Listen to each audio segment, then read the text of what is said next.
యోహాను సువార్త 11వ అధ్యాయము 25, 26 వచనాలు చదువుకుందాం త్వరగా. పునరుద్ధానమును జీవమును నేనే, నా యందు విశ్వాసముంచువాడు చనిపోయినను ఏమవుతాడండి?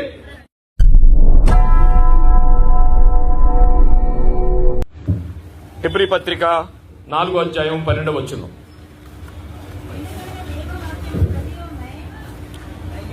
ఎందుకనగా ఎలా బ్రతుకుతారంటే, ఎందుకనగా దేవుని వాక్యము సజీవమై మరణించిన తర్వాత ఎలా బ్రతుకుతారు అని ఇక్కడ చాలా మందికి అనుమానం రావచ్చు.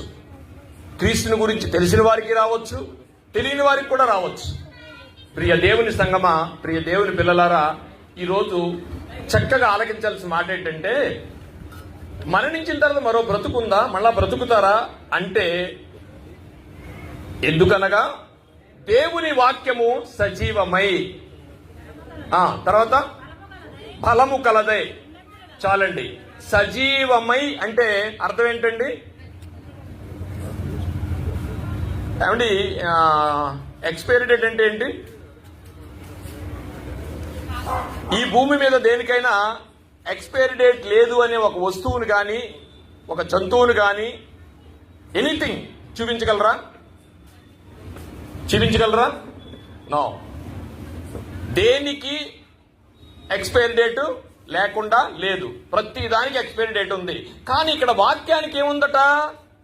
వాక్యము సజీవమై అంటే ఇప్పుడు మనం అనుమానపడాలి. ఎందుకంటే, అయ్యా ఈ భూమి అంతా తీసేస్తానన్నావు కదా, లైవ్ అయిపోద్దన్నావు కదా, సూర్యుడు నల్లబడిపోతాడు, అసలు సూర్యుడు ప్రకాశించడన్నావు కదా, సూర్యుడు ఎర్రబడిపోతాడన్నావు కదా, ఇంకేం లేదన్నావు కదా. అదే లేనప్పుడు మరి మేమెక్కడుంటాం సజీవులుగా? అంటే ఆయన చెప్తున్నాడు, వాక్యము సజీవమై. వాక్యం అనగా దేవుని మాట. ఆ మాటకి మరో పేరేంటి? వాక్యం అనగా క్రీస్తు. ఆయన ఇప్పుడు ఎక్కడున్నాడు? లేచాడా లేదా? లేచి ఎక్కడున్నాడు? తండ్రి కుడిపార్శ్వన ఉన్నాడు. ఆయన ఉన్నాడు కదా. నువ్వు కూడా వాక్యాన్ని నమ్ముకుంటే, వాక్యము సజీవమై. ఈ సృష్టిలో ఏది సజీవమైంది, ఎక్స్పైరీ డేట్ లేనిది లేదు. కానీ ఆ వాక్యాన్ని నమ్ముకుంటే నువ్వు ఎక్కడుంటావు? తండ్రి కుడిపార్శ్వాన ఉన్న ఆయన దగ్గర ఉంటావు. దేవునికి మహిమ కలుగును గాక. ఏమంటే ఇది ఇప్పుడు మాట అనుకుంటున్నారా? ఇది ఎప్పుడు మాట అనుకుంటున్నారు? ఊరకనే చెప్పేసి తెలిసాడు అనుకుంటున్నారా? లేదండి. మత్తయి సువార్త 27వ అధ్యాయము 50వ వచనం. ఈరోజు మనం సజీవులు అవడానికి ఎలా అవ్వాలో తెలుసుకున్నాం, ఎలా సజీవుడయ్యాడో తెలుసుకుందాం. ఆ సత్యాన్ని ఆధారాలతో మనం చూద్దాం. మత్తయి సువార్త 27వ అధ్యాయము 50వ వచనం. ఆయన మరణించాల్సి వచ్చింది, ఈ భూమి మీదకి రావాల్సి వచ్చింది.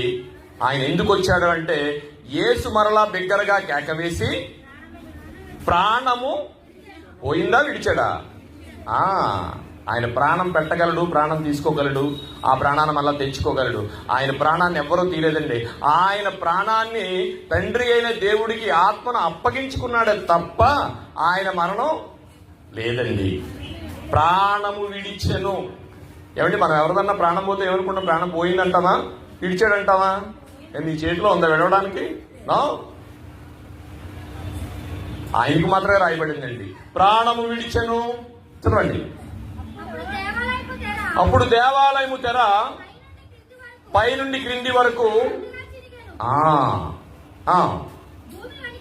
భూమి వణికెను, బండలు బద్దలాయను.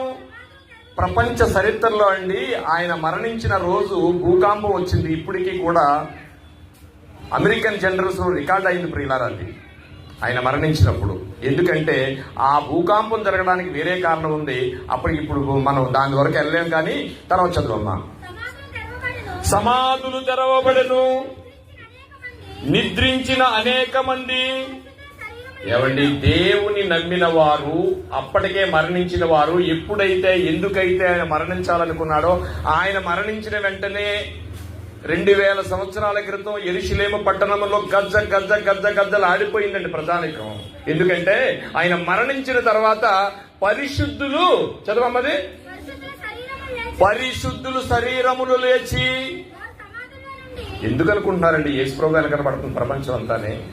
ఇప్పటికే ప్రపంచ చరిత్ర 8,000 కోట్లకు దారితే 4,000 కోట్ల పైసలకి ఎందుకు క్రైస్తవులుగా మారారనుకున్నారు తెలుసునండి. ఆయన మరణించిన తర్వాత ఏమైతే చెప్పాడో అది యెరూషలేములో 2,000 సంవత్సరాల క్రితం పరిశుద్ధులైన వాడు పైకి లేచి వచ్చి వాళ్ళకి కనిపించారండి. యెరూషలేం పట్టణం అంతా ఏమైంది తెలుసునండి, అల్లిపోయారండి. వాళ్ళు వచ్చి కనిపించారనుకోండి, కనిపించారని ఎలా తెలుస్తుందండి? ఇప్పుడు మీ తాతగారు వచ్చారు బైక్ లేచి, నాకు తెలుస్తుందా? నో. అక్కడ ఏం జరిగింది తెలిసిన, వాళ్ళకి కనిపించారండి. క్లియర్ గా చదవమ్మా మళ్ళీ ఒకసారి. అది